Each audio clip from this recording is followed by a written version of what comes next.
Mateus capítulo 11.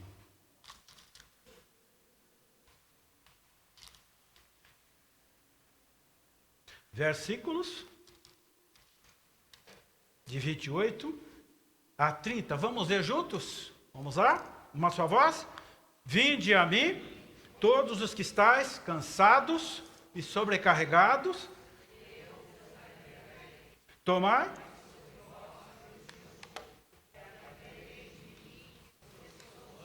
E humilde de coração, e achareis descanso para a vossa alma, porque meu jugo é suave e meu fardo é leve. Que passagem maravilhosa, não? Glória a Deus por isso. Eu quero usar nessa noite o mesmo título original do livro de um jornalista norte-americano chamado Philip Yancey. Onde Deus está, onde está Deus, quando chega a dor? Esse livro foi editado em 2005 aqui no Brasil. E foi um sucesso esse livro. Tá todo mundo com dor. Os argumentos desse livro me ajudaram muito a entender um pouco mais a natureza da dor e ajudar muita gente, principalmente no que se trata de dores abstratas. Angústia, ansiedade, depressão. Né? Então eu estou usando o mesmo título do livro. Onde está Deus quando chega a dor? Esse livro ainda tem nas plataformas digitais, vocês podem comprar. Eu tenho certeza que vocês vão gostar. Eu até pensei que eles estivessem aqui ainda na nossa biblioteca, procurei, mas não achei. Talvez alguém tenha emprestado e não trouxe. Né? Mas tem um outro livro também muito bom, que eu também já emprestei, não voltou. Dr. Viktor Frankl, um médico psiquiatra judeu, Em Busca do Sentido. Ele é conhecido como o pai da logoterapia. Esse médico psiquiatra judeu, ele esteve no campo de Auschwitz, na Segunda Guerra. E ele pôde ajudar muitos seus patrícios judeus ali no campo de concentração a não perder a fé, porque muitos judeus abandonaram a fé no campo de concentração. E a pergunta era essa: cadê Deus? Cadê Deus? E ele então olhava para aquela chaminé, fumaça de gente. Essa fumaça de gente está chegando como clamor para aquele que vai fazer justiça. Esta neve vermelha, Deus vai fazer justiça. E ele ia consolando, confortando seus patriotas. E eles perguntavam: cadê Deus? Ele está aqui com a gente, sofrendo com a gente. Mas como é que a gente pode entender o sentido da dor? A razão, a natureza da dor. É isso que nós vamos trabalhar um pouco. Onde é que está Deus nessa hora? Quando chega a dor.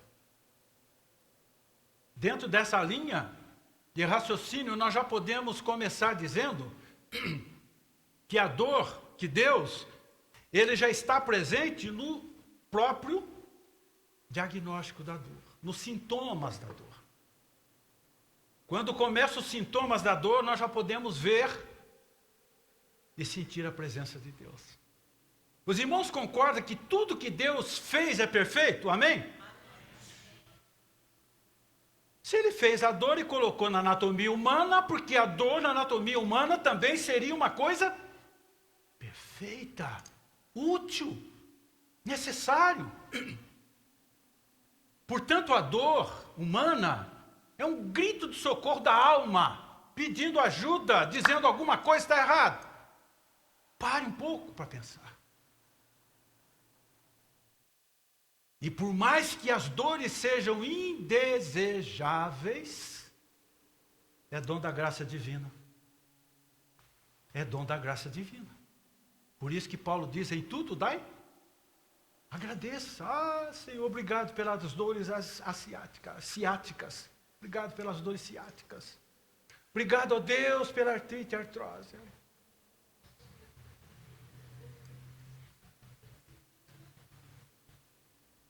Seus nervos estão vivos.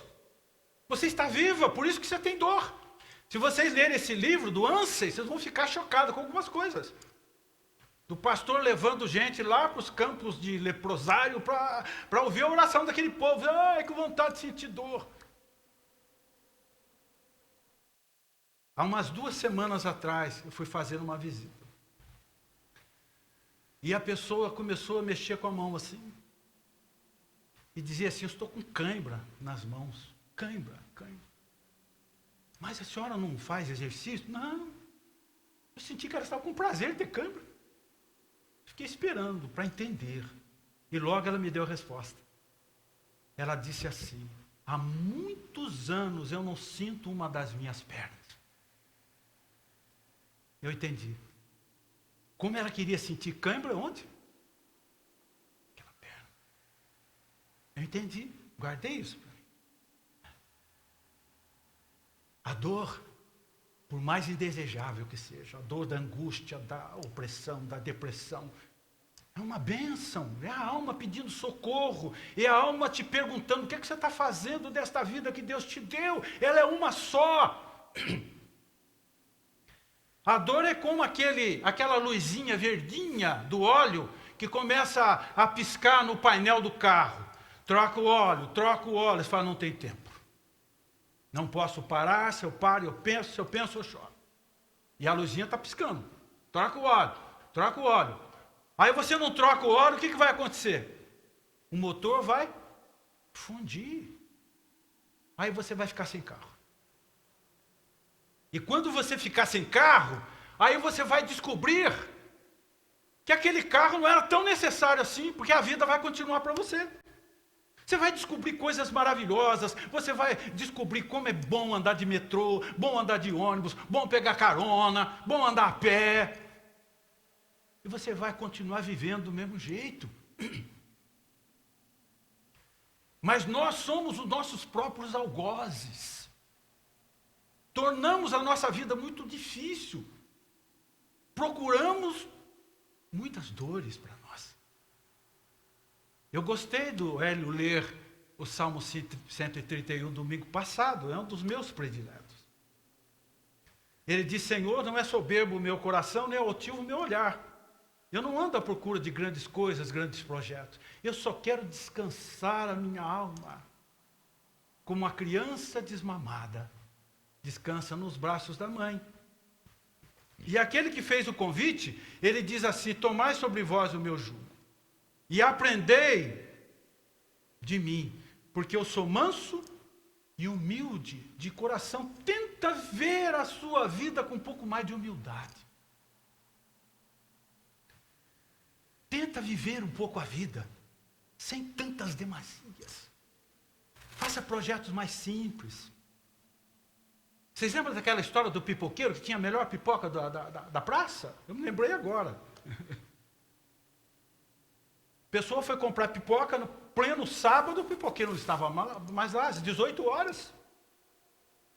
Na segunda-feira o pipoqueiro estava lá. Mas onde o senhor foi? Eu vim comprar pipoca sábado, 18 horas, você não estava aqui? Ele falou, não, eu estava em casa, deitado na rede, tomando açaí com a minha esposa. Ah, o senhor não é um homem de negócio. Eu sou empresário, vou te dar uma dica. Das 18 horas até as 22, isso aqui pega fogo, o senhor vai vender o dobro de pipoca. Daqui a 1 ano, o senhor vai ter 2 carrinhos. Daqui 3 anos, vai ter 3 carrinhos. 4 anos, 4 carrinhos. Daqui a pouco, o senhor não vai precisar trabalhar mais, vai ficar sentado na rede com a sua esposa, tomando açaí. A vida toda. Daqui a 5, 10 anos. Aí ele respondeu, por que tomar açaí com a minha esposa na rede, daqui a 5 a 10 anos, se eu posso tomar hoje? Eu já fiz a minha cota. Fiz a minha cota, eu vou para minha casa, tomar açaí com a esposa. Mas nós precisamos rever os nossos planos, os nossos projetos de vida. Nós somos os nossos próprios verdugos emocionais. E nós não somos tão necessários assim como imaginamos. Insubstituíveis assim. E é interessante que Jesus, sempre quando ele curava alguém, ele dizia, vai e não para evitar a reincidência. Para que você possa voltar para Ele, mas com outras dores, com outras aflições. Não um reincidente pedindo a mesma coisa. Isso significa que nós não aprendemos nada. Somos reincidentes. Eu me lembro de um irmão, muito generoso, emprestou o cartão de crédito para um parente, o parente fez o empréstimo consignado, deu um prejuízo enorme para ele. Aí ele foi até o gerente, bloqueou o cartão. Prestou para um outro parente, mesma coisa. No terceiro parente, o gerente disse, o senhor não pode ter cartão. E quantas vezes somos reincidentes? Mesma coisa, nós não aprendemos nada. Nós precisamos dar lugar para outros tipos de dores. Mas precisamos entender esse convite de Jesus. Quando ele disse, vinde a mim, todos que estáis cansados e sobrecarregados, e eu vos aliviarei. Ele não exclui a dor. Perceberam isso? Ele não exclui a dor da gente. Ele não disse, venham a mim, e eu vos imunizarei. Ele não disse isso. Mas aliviarei. Sabe por quê? Senão ele cairia em contradição com as suas próprias palavras, quando ele diz que no mundo nós passaríamos por... Então ele disse, eu dou alívio. Eu dou alívio para vocês. Para as dores, principalmente as dores abstratas. Mas em seguida ele diz também, oprimidos. Numa outra tradução diz, vinde a mim cansados e oprimidos. E a opressão é uma coisa horrível. Eu li uns artigos de um médico psiquiatra, chamado Dr. Vasconcelos, né? Ele é adventista. E ele, durante todo o artigo dele, ele dizia assim, o cara que foi expulso do céu, o cara que foi expulso do céu. Achei muito engraçada a expressão dele. Né? Quem foi esse cara expulso do céu? O diabo, né? Ele disse, é covarde o diabo. Ele não tem coragem de enfrentar o crente. Sabiam disso? Que o diabo não tem coragem de enfrentar você? Não é porque você é super-homem. É por causa daquele que está em você. Ele não te encara. Mas ele terceiriza esse trabalho sujo. Ele usa pessoas para oprimir os seus filhos, filhos de Deus. Quantos irmãos enfrentam opressão no trabalho, opressão na família, opressão dos vizinhos, opressão na sociedade? É o inimigo usando gente para te oprimir. Quem não se lembra daquela opressora na vida de Ana, o tempo todo, chamada Penina, né? O tempo todo, ao ponto dela orar e dizer, Senhor, eu não sou filha de Belial, é que eu venho derramar o excesso da minha ansiedade. Ansiedade já é uma coisa ruim, imagina excesso. Ela gemia na presença de Deus, por causa das opressões. Paulo também tinha um opressor na vida dele, tinha muitos. Mas um deles, que ele confessou, se chamava Alexandre. Ele disse, este Alexandre me causou muitos males. O Senhor vai dar paga. Vai dar paga. Mas onde é que Deus está nessa hora? Ele está justamente nos sintomas, quando começamos a sentir todos os tipos de dores, cansaço físico, emocional, das decepções da vida. Deus está com a gente. Dizem que o pai da medicina se chama Hipócrates. Tem uma frase que ele diz assim, mais importante do que a doença é conhecer a pessoa que tem a doença. Ninguém é melhor do que Jesus para nos conhecer. Ele conhece o seu coração, sua vida, sua mente. E ele tem um alívio. Porque tem hora que a opressão é grande. Ele tem um alívio. Eu conheço as minhas ovelhas e elas me conhecem. Venham a mim, eu tenho um alívio. Ezequiel 34, Deus cansou dos falsos pastores.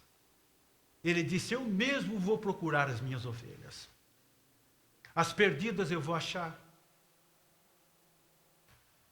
As quebradas eu vou ligar. E as doentes, as enfermas eu vou curar. Eu vou procurar as minhas ovelhas. E Deus tem esse convite para cada um de nós nessa noite. Principalmente se você está enfrentando algumas opressões. Talvez a sua alma esteja gritando, pedindo socorro. Faça o firme propósito de sair desse vale, desse deserto. Tudo que temos que fazer é aceitar esse convite. E entender que Deus já está nos próprios sintomas das dores. Ele já está presente. E dizendo, eu tenho alívio. Eu tenho alívio. Eu tenho alívio para você.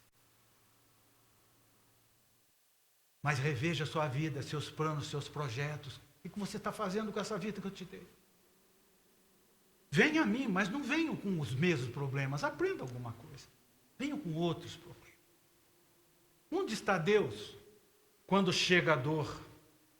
Deus também, Ele pode estar nos esperando para nos ouvir.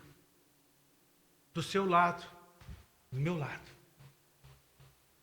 Pronto para escutar os nossos clamores, as nossas súplicas. Pronto para nos ouvir, os nossos queixumes. Clamou este aflito, Senhor o ouviu e livrou de todos os teus temores. 1 Pedro 5,7, ele escreve, lançando sobre ele a vossa ansiedade, pois ele tem, é interessante que ele não diz, ele vai cuidar. Ele tem Ele não deixou de cuidar em nenhum momento de você.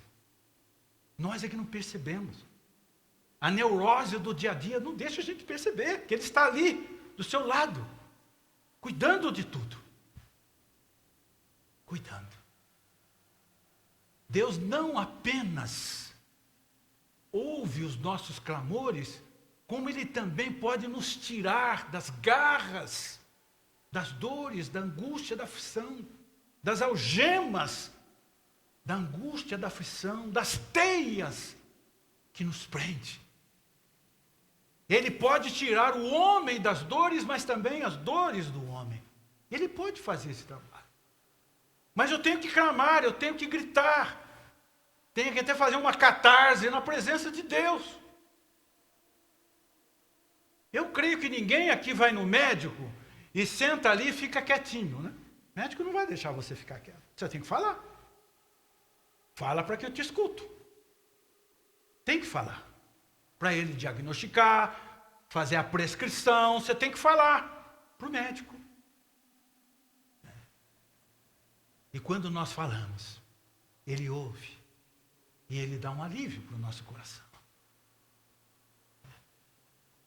O que seria uma mente saudável? Ah, como eu gostaria de ter uma mente saudável. Será que mente saudável é uma mente sem dor, sem sofrimento? Será que alguém consegue? Possível. Mente saudável é aquela mente que já aprendeu a lidar com as dores. Já aprendeu a tirar proveito delas em seu favor, em seu benefício. Sim, mas como é que eu tiro proveito das minhas próprias dores em meu favor?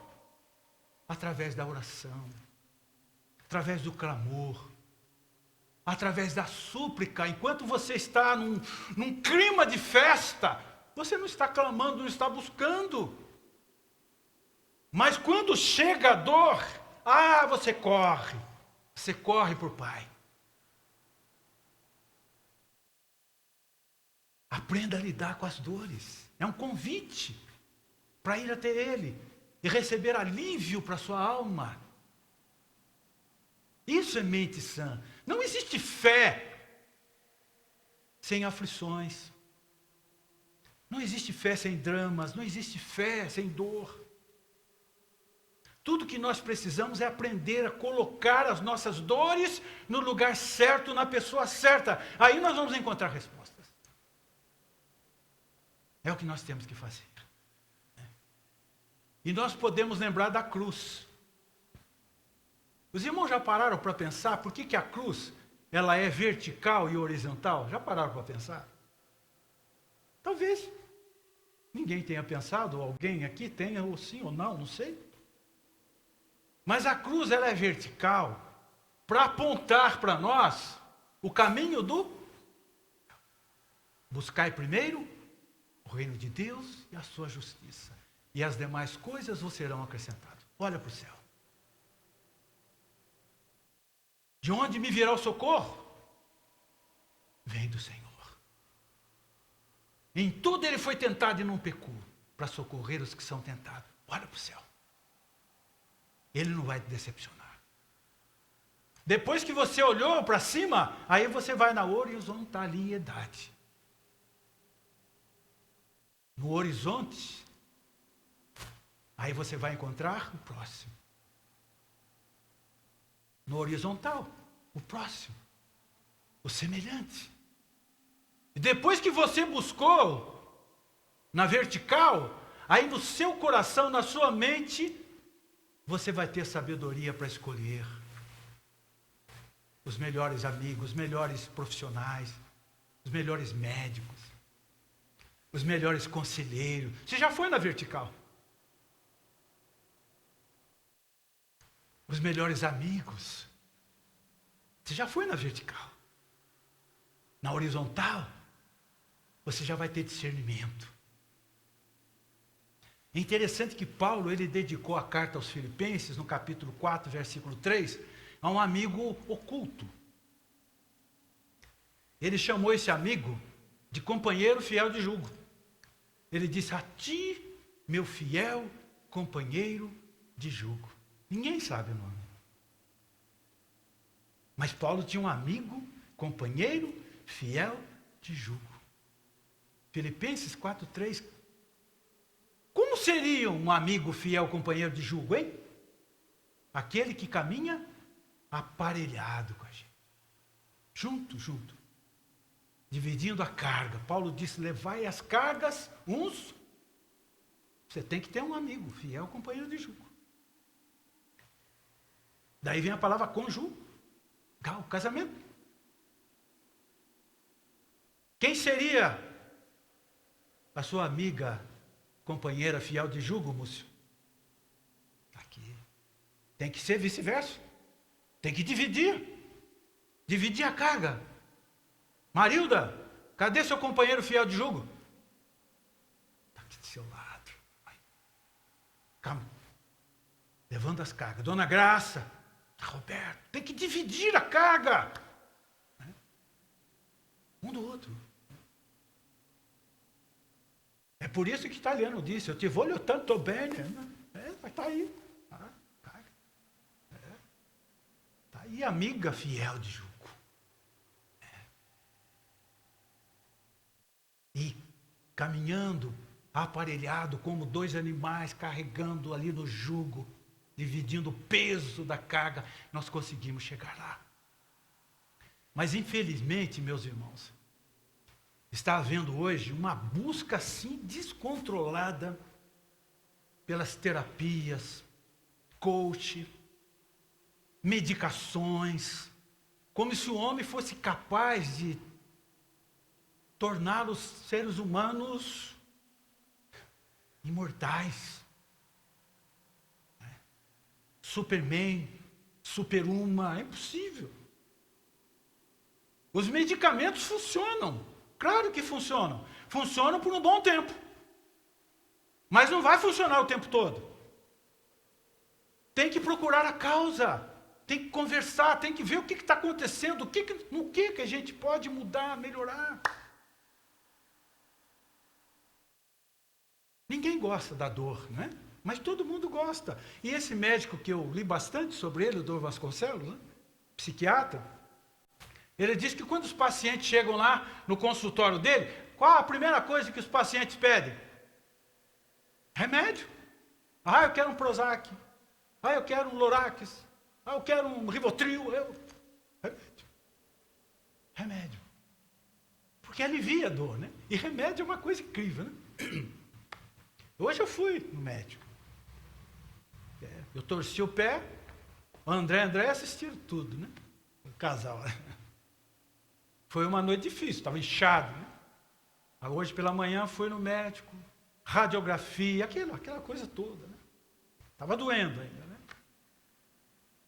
Aí ele disse, olha, está aqui um anti-inflamatório e tal, 12 horas e tal. E daí, ainda está doendo? Eu falei, tá. Mas como eu tinha esse sermão na mente aqui, né? Sobre a dor, que é uma benção, eu falei, não, isso é normal. É normal, né? Então tá bom. Mas se o senhor quiser, eu tenho uma injeção aí que tira toda a dor. Qual a injeção? Ele falou, Voltaren. Eu falei, aquela vermelhinha. Ô doutor, eu estou aqui mesmo. Aproveita. Ou injeção abençoada. Meu Pai do céu. Mas é uma dorzinha rápida. Como o remédio é bom, né? Alivia a dor. Mas nós temos que procurar a causa. Tirar lições de tudo. Então a dor, ela é uma espécie de um megafone, como alguém disse, para acordar os ensurdecidos. Por que essa dor? Pergunta. Será que eu não estou sendo meu algoz? Eu aprendi tanta coisa de sexta para sábado, né? Por exemplo, cuidado com o celular. Né? Estava orando lá na beira do lago. Terminei a minha oração. Aí tirei o celular. Aí passa uma trombadinha, apareceu The Flash. Levou o celular. Eu ainda gritei, tem documentos meu aí. Não quis negociar. Sabe? Eu não fiquei com raiva dele, eu não fico, gente. Só podia pegar a bicicleta dele e jogar no lago, mas só isso. Mas com raiva não. Né? E ele foi embora. Né? Mas que trabalho aquele menino me deu, eu fiquei com pena. Menino de 16 anos, por aí, uma bicicleta. Sabe o que vai acontecer com esse menino se ele não se converter? Ele vai morrer logo. Vai morrer logo. Eu não sei, aí eu corri, fiquei até as 9 da noite para resolver tudo. Comprar celular, dividir as tarefas. Você suspende lá no Nubank, você vai no Santander, você suspende tudo, depois comprar celular, baixar tudo de novo. Deu trabalho. Mas eu nunca vou esquecer daquele rapazinho. Que Deus tenha misericórdia dele. Fica atento. Quando você for descer uma escada. Senhor, mas o Fran estava lá, eu desviei o pé do Fran, por isso que eu caí. Pisa no Fran, mas não desvia. Foi isso que aconteceu. Né? Porque ele estava sentado com o celularzinho dele, eu desvia o pé. Né? Tem que tirar lições de tudo na vida. Para evitar dores, sofrimento. Mas afinal, onde é que Deus está? Está nos sintomas. Mas também está ali do nosso lado, para ouvir os nossos queixumes. Tem que falar com Ele. Mas finalmente Deus está, meus irmãos, pronto para nos oferecer descanso. E achareis descanso para as vossas almas. Descanso. Leva-me para junto das águas de descanso. Não foi isso que disse Davi? E o Salmo 37, 5? Entrega o teu caminho ao Senhor. Confia nele, o mais ele fará. E depois, descansa. Ele sempre tem um descanso. Mas em Filipenses 4, 7, Paulo disse que a paz de Cristo que excede todo entendimento, guarda a mente e o coração. Para evitar essas dores abstratas. Mas para eu ter esse descanso, eu preciso descobrir o sentido da dor. Eu preciso descobrir a origem da dor. E aí nós vamos lá para o livro do Gênesis 3, 16, 17. Ali aparece pela primeira vez a palavra dor. Por causa da queda, por causa do pecado. Deus então diz para a mulher, agora com dores de parto, dará à luz. A primeira vez a palavra dor. Depois Deus diz para o Adão, maldita seja a terra, por sua causa, por causa da queda, do tropeço. E toda a criação de Deus passou a sofrer o impacto da queda, do pecado. Um dia levaram um homem cego para Jesus e perguntaram: mestre, quem que pecou para que ele nascesse cego? Seus pais? Seus avós? Porque esse era o conceito da época. E Jesus disse: ninguém pecou para que ele nascesse cego. Para manifestar as minhas obras na vida dele, e curou aquele homem. Agora pense comigo, irmãos. Já pensou se cegueira fosse resultado e consequência de pecado? Possível. Possível. A criança, 2, 3 aninhos, 4 aninhos, já começava. Né? Consciência do pecado. Tem que entender o sentido. E o profeta Isaías, 33, 7, 33, 9, ele diz assim: toda a natureza geme. 33, 9. Depois Oséias 4, 3. Eu usei tanto essa passagem para falar sobre o meio ambiente. Ele diz: a terra está de luto. Ele disse isso cerca de mais de 400 anos antes de Cristo. Hein? A terra está de luto. E tudo que mora nela perece. Que o que se tem na terra é jurar, mentir, perjurar. Jurar, mentir, perjurar. Como o ser humano é mau. E a gente escuta algumas coisas bizarras, que não dá nem para acreditar. Eu custei acreditar numa notícia que está espalhada por aí. Que uma mulher levou um homem na cadeira de roda num banco, mas o homem estava morto para sacar dinheiro lá, para fazer empréstimo. Dá para acreditar numa coisa dessa? Mas diz que é verdade isso, né? Diz que é real. Que mundo nós estamos vivendo? Jesus precisa voltar logo. Mas é uma bênção, irmãos, saber que o nosso Deus, Ele não é um Deus que castiga. Ele não é um pai castigador. Quem pecou para que ele nascesse cego? É castigo, não existe. Deus é amor. É uma bênção, é um consolo, é um descanso para a alma. Entender que Deus, Ele não envia dor, sofrimento para testar a nossa fé. Ah, essa dor aí, esse sofrimento é para testar a sua fé. Como assim? Deus é amor. Pelo contrário, Ele usa as dores, usa as circunstâncias para nos chamar para Ele. Venha a mim. Venha cansado, sobrecarregado. Eu quero aliviar a sua dor. Quero aliviar seu sofrimento. E a gente não vai. E a gente não corre para Ele. Por isso é que a dor, ela é sempre um sinal para nos trazer de volta para Deus. Nosso Deus não é draconiano. Eu aprendi essa palavra essa semana. Por causa desse entreveiro aí que está acontecendo. Elon Musk, Alexandre de Moraes, Supremo Tribunal Federal. Ah, é draconiano, draconiano. Mas o que é uma pessoa draconiana? Pessoa draconiana é uma pessoa ditadora, tirana. E Deus não é draconiano. Deus é amor. Como é que Ele vai ser draconiano? Pelo contrário, Ele está ali chamando. Venha a mim. Olha, eu estou sufocado aqui no meu trabalho. Para um pouco. Respira. Sinta que Ele está com você. Menos de 1 minuto, você vai estar renovado. Menos de 1 minuto. Sabe por quê? Ele diz: tomai sobre vós o meu jugo. O meu fardo é leve. Ele troca com você imediatamente. Não vai excluir a dor na sua vida. Mas Ele sempre vai ter um fardo mais leve para trocar com você. Glória a Deus por isso. O Jó passou por tudo que ele passou. Mas quando ele entendeu que Deus estava ali com ele, nos próprios sintomas dos seus tumores horríveis, ele encontrou descanso. Ele disse: olha, frustraram todos os meus propósitos, mas o meu Redentor vive e está aqui comigo.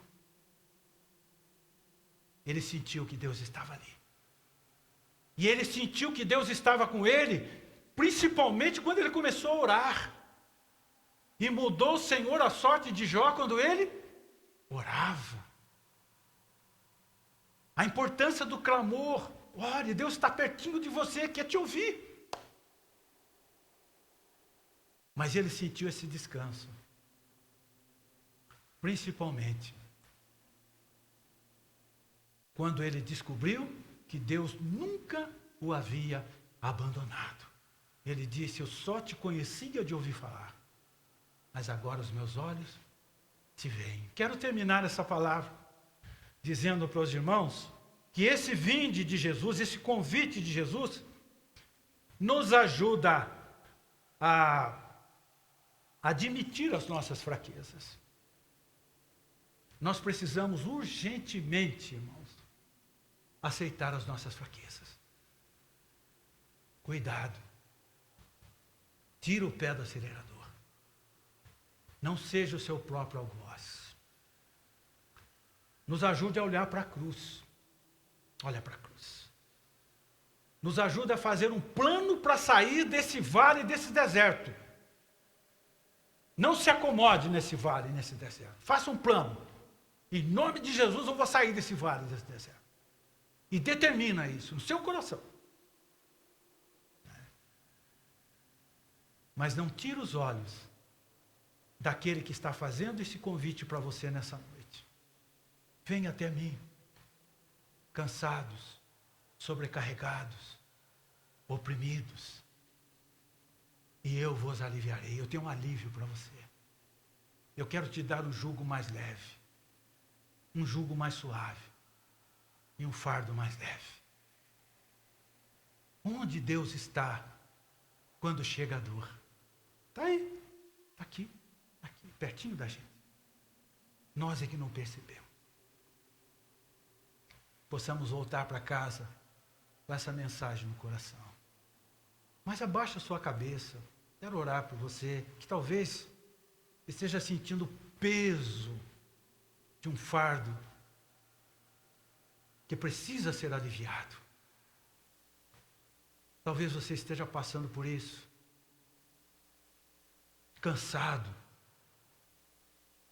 Cansado de decepções, frustrações, cansados em casa, na família, vida conjugal com filhos, cansado, oprimido. Talvez alguém esteja sendo um opressor, uma opressora na sua vida. Onde está Deus? Ele está aqui. Está aqui. E Ele tem um alívio. Ele vai te dar um alívio, um renovo na sua vida. Você precisa dessa oração? Levanta a sua mão. Vou orar com você. Amém? Amém, amém, amém. Amém. Glória a Deus, glória a Deus. Amém, glória a Deus. Mais alguém? Amém. Vou orar. Amém. Grandioso Deus, eterno Pai Celestial. Queremos agradecer ao Pai, porque nós estamos vivos e nós podemos ainda sentir dores. Nós não gostamos das dores,